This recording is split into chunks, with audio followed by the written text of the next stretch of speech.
Hey, this is Brannon Jones, author of the College Readiness 101 Workbook Series, here with another episode of the College Readiness 101 podcast. I'm continuing my series, The Student's Perspective, talking to current college students about their college preparatory process and what college life is like right now. And today I'm very excited because I have one of my former scholarship recipients, Miss Angel Dixon, here to talk to me today. How you doing, Angel? I'm good. How are you, Brandon? I'm fine. So I see right now you got your nail you're on right now, Clark Atlanta University. Yep, the Here best university. in Atlanta in the AUC. So obviously I know you. But for those individuals who are going to be watching this on YouTube or listening to this on the podcast, tell us a little bit about yourself. Okay, so my name is Angel Dixon. As you stated, I am a sophomore business administration student at the Clark Atlanta University, and I have a concentration in marketing. I am from Decatur, Georgia, and yeah. And you're here. So individuals who might not be, familiar with the Atlanta area, can you kind of tell us a little bit about the AUC? What's the Atlanta University Center? Okay, so the Atlanta University Center is the makeup of several HBCUs. You have Clark Atlanta University, which is the only university. You have Morehouse College, you have Spelman College, Morris Brown College, ITC, and I think that's all of them. Yep. So yeah, and we are in the middle of downtown. So we're on the West End area. So yeah, and we're the only center that has like that. Yeah. So there's multiple institutions of higher learning. There is a big historic aspect of the AUC with MLK and Spike Lee and Samuel L. Jackson coming from Morehouse. James Weldon Johnson. Yeah, there's a lot of names coming out of Morehouse, right? Then you come with the Stacey Abrams and this new thing coming out of Spelman. And then there are a lot of individuals coming out because Clark Atlanta actually merged, right? Yep. To make one school. Yep. Atlanta University and Clark College. Yep. Merged in 1988 to make Clark Atlanta University. So I went to Albany State University. And we played Clark, right? We're in the SIAC, so I played football against Clark. I have some friends from Clark, and so I'm very excited about you being here and representing Clark Atlanta University because there's a lot of history behind that. So now that you are at Clark Atlanta University, how did you settle on it? How was Clark the school for you? Okay, so this is always my favorite question I tell everybody is, I did not choose Clark Atlanta. Clark Atlanta chose me. I was just randomly minding my business as a little 13-year-old, 12-year-old girl on YouTube. And a web series popped up called College Boyfriends. And it was a series put together by some students who attended Clark Atlanta University. And I think one or two of them went to G State.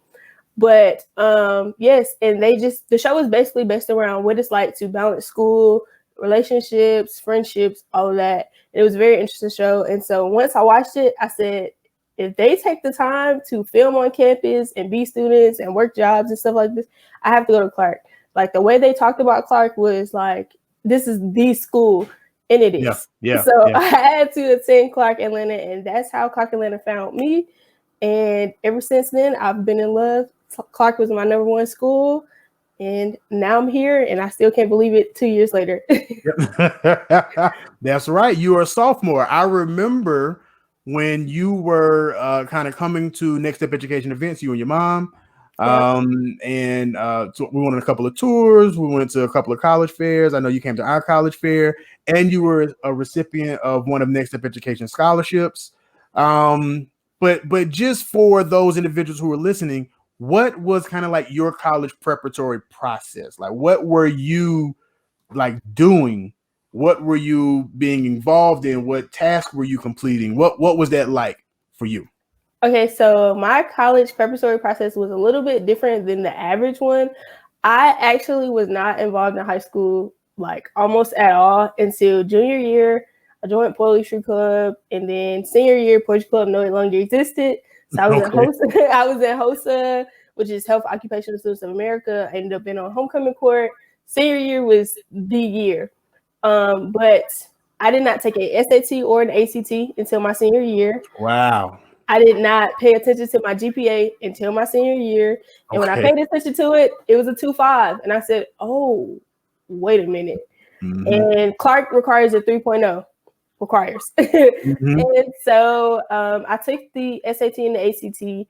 My scores was not it. Clark requires a 900. I think I got a 7 something. And I was like, not high scores, yeah. No, I broke down. I said, Clark is not going to want me. Clark is not going to take me. It's over. And my mom was like, no, it's not. So then my school took us to maybe 1 or 2 college fairs. And I was getting accepted on the spot. And I was like, huh? But I ended up making business cards. I had resumes. I had 2-3 letters of recommendation. I had my transcript. So where I lacked academically, I made up for in conversation. I talked to people. I asked them, what was your college experience? I think I finished off with over 40 acceptances and over $80,000 in scholarships total. Wow. And yep, so I made it work. Whatever I didn't have, and I ended up graduating with a 3.0. So I went from a 2.5 to a 3.0. And that's, everybody was looking at me like, this is almost impossible. How'd you do this? And every day I went to turn my letters into my counselor. She was like, where are you going? Like, it was to a point where everybody was like, okay, you have to stop getting acceptances. And they were just rolling in. It's like, it was just rolling in. And Clark was actually, I want to say, the last school to take me. Wow. And it was your dream school. Yep. No scholarships. I think I got accepted to Clark maybe 2 weeks before signing day. No scholarship. Wow. Conditional acceptance. But I said, I'm going. That was your dream school. Yeah. So that's interesting that you said that, right? And so there are going to be several students who are going to fit kind of that same profile, right? Right. May not have the best GPA, may not have, the best test scores, but are willing to do the work, and for you kind of charmed your way into a lot of college acceptances. You charmed your way into my scholarship, I see. And so I can see that, you did the work, right? You did the work. And there are a lot of students that just need to know that you got to do the work. So that's very interesting that you said that. Okay, all right. So that was your preparatory process. I know you said you had your mom take you all over the place. Yeah, my mom, every weekend that I didn't have a game, because I played basketball in high school, every weekend that I didn't have a game, I was like, Mom, we got to go to this college fair. I need to go here, here, and here. Like, I made my Saturdays into academics. I wasn't partying like everybody else. Everybody else was partying, getting ready for graduation, but everybody else had their school, or their school was coming to them. I didn't have that. So I had to make sure I was on top of my game. Yeah. That makes a lot of sense. So now that you're there at Clark, and we're in a pandemic. So I was talking to a couple of students, they're freshmen right now, right? So they're actually graduating in a pandemic and starting college in a pandemic. You actually are a sophomore, so you got a chance to have at least a little bit of a year, maybe not a whole year. What was kind of like your how's COVID kind of impacted your experience? What has it been like for you as a college student in a pandemic? It's been interesting because my freshman year spring break is when we found out that we were being evacuated from campus. And I wasn't even in Atlanta. I was in Miami when I found out. Wow. And, so when we got back, it was kind of like, okay, y'all have to pack y'all stuff. Y'all have a week to like go home. And it was crazy. So when we came home, we automatically switched over to online classes. And I do not do well with like online things. And I was like, this is crazy. Like, and a lot of people ended up taking a year off. But oddly enough, last semester has been my best semester at Clark. Last semester has my best GPA, all of that. And I worked 2 jobs and went to school online last semester. So, but COVID has been interesting to go to school in this, especially because of you can't be as involved as you want to be because everything's online. Nobody's really on campus except freshmen, transfers, and seniors, and like student leaders and things of that nature. So it's been interesting trying to stay involved, trying to work. And then I work on campus in the bookstore. So that's been even crazier because I have to get a COVID test every Thursday. And I'm not even on campus, but a couple hours a day. So that's, wow. It's been interesting. Yeah. You know what I found, and I know that you're taking your classes online and all of that. What I've found is that a lot of the students that we're working with, or when we have our events through Next Step Education, is that these kids seem to be like zoomed out, right? Like, I've been in front of a computer for so long on like required academic things that I really don't have the mental capacity to like sit on for something supplemental. So have you been kind of reaching any of that? Have you been zoomed out for anything? Yes, and like being realistic as a college student, the worst thing for you to do is get on Zoom and lay in your bed because you're gonna go to sleep. Like you're gonna go to sleep. And the teachers be talking slow, and a lot of our teachers are older, so it's like this is so draining. And yeah, but some of my teachers have been very understanding with everybody going home and having to work and things like that. So I want to say like one or two of my teachers asked us how many hours we work a week. Like, so we don't have classes on Fridays sometimes, which is, it's a lifesaver, especially for people who work in 50, 60 hours a week, trying to provide for their family now that they're at home. Yeah, it's been a lot. It's been a lot. I know it has. I know it has been. And, hopefully we'll be, opening things back up as, these vaccinations come out. And hopefully next year, your junior year, you'll have more of a traditional experience. We'll see what happens. I hope so. So here's another question for you. So while I was in college, I majored in criminal justice and forensic science. And at the time, Albany State was the only college in the state of Georgia that had forensic science as a major, right? And so that's what I majored in criminal justice. And I realized that I can't tell you like 10 things from my program, right? But I learned so much about myself, right, in college. I learned a lot of things about time management and how to, self-advocacy. And I learned what I will or won't put up with. I learned, hard work and how to hustle and things like that. What have you learned about yourself so far as a college student? I learned discipline. Like, okay, especially working, and I work on campus, so I know maybe like a month or two before I was supposed to start school, I started waking up at like 7:00 in the morning. I am not a morning person. This was very hard for me, especially because when I got on campus, my classes didn't start till 9, which I was lucky and blessed in that way. Yeah, absolutely. But I started training myself to wake up every morning at like 7 a.m. and get up and be alert and be active and ready to talk to people. And I learned just discipline is a big deal. I learned how to network, how to talk to people. I've been a lot more extroverted in college. Okay. Even though like I'm a big introvert, I grew up as an only child, so I really didn't have to talk to people my age if I didn't want to. But now I meet everybody. I pretty much know almost everybody on campus, which is crazy to me. Wow. But, yeah, I had, especially working in the bookstore, you literally meet almost everybody. Okay. You are the safe haven of school because that's where everybody comes to get their textbooks. They come get their snacks in between classes. They come get their apparel. So you have to like know people like, oh, hi, you're using a card. I know you want to use cash. Like I know I've learned just that I say I'm not a people person, but I think I actually am. And I've learned that I'm capable of a lot more than I know. Yeah. That's amazing. That's amazing. And that's what comes with experiences, right? That comes with being out there, being placed in maybe sometimes uncomfortable positions and having to self-advocate for yourself. And that's how you learn those skills, right? That's how you get there. So that's really, really cool. All right. So I've been asking all of the students in the Students Perspective series this last question. I'm going to ask you this same thing because again, this is the purpose of this is to shorten the learning curve of students and parents who are going through the process now, right? Going through that high school to college transition.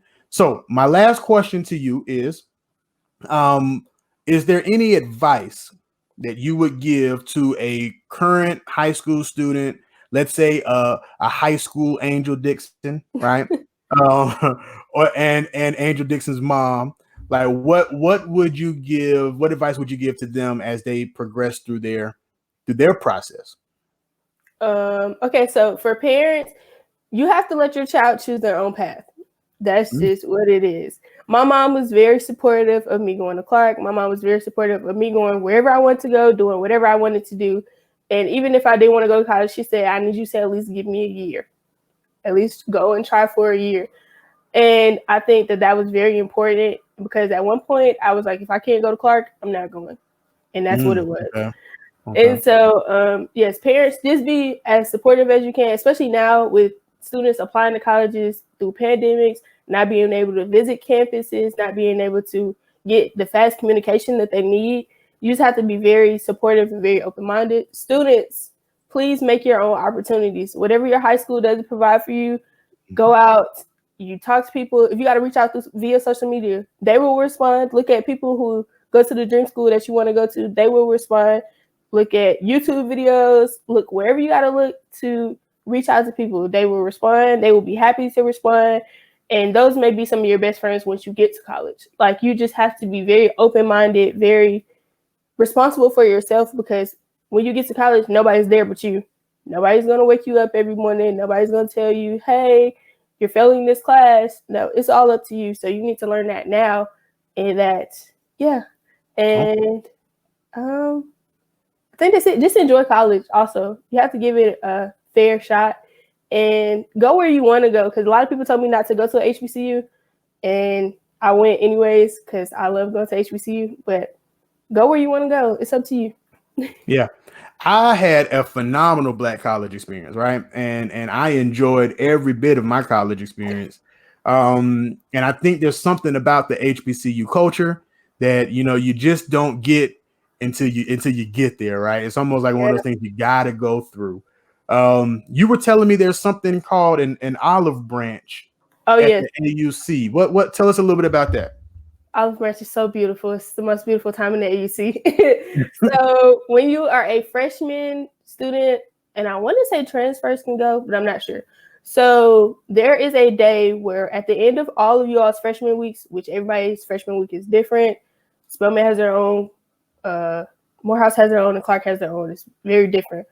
But at the end of that week, you all line up on something that's called the promenade, which is like a long strip that starts from one end of Clark Atlanta that goes to the other end. You all line up. You all have on the same shirt, so nobody knows what school you go to.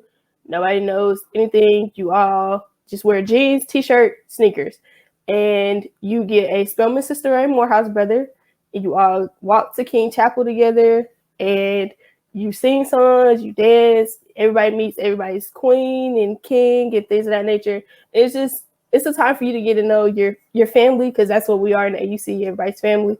That's what we are at HBCUs, we family. Yep. So that's a very crucial time.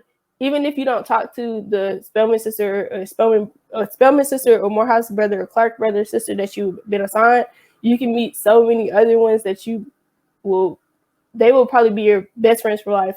Right now, I think I've met some of the greatest people I'll ever meet in my life, and we're going to be friends for a long time.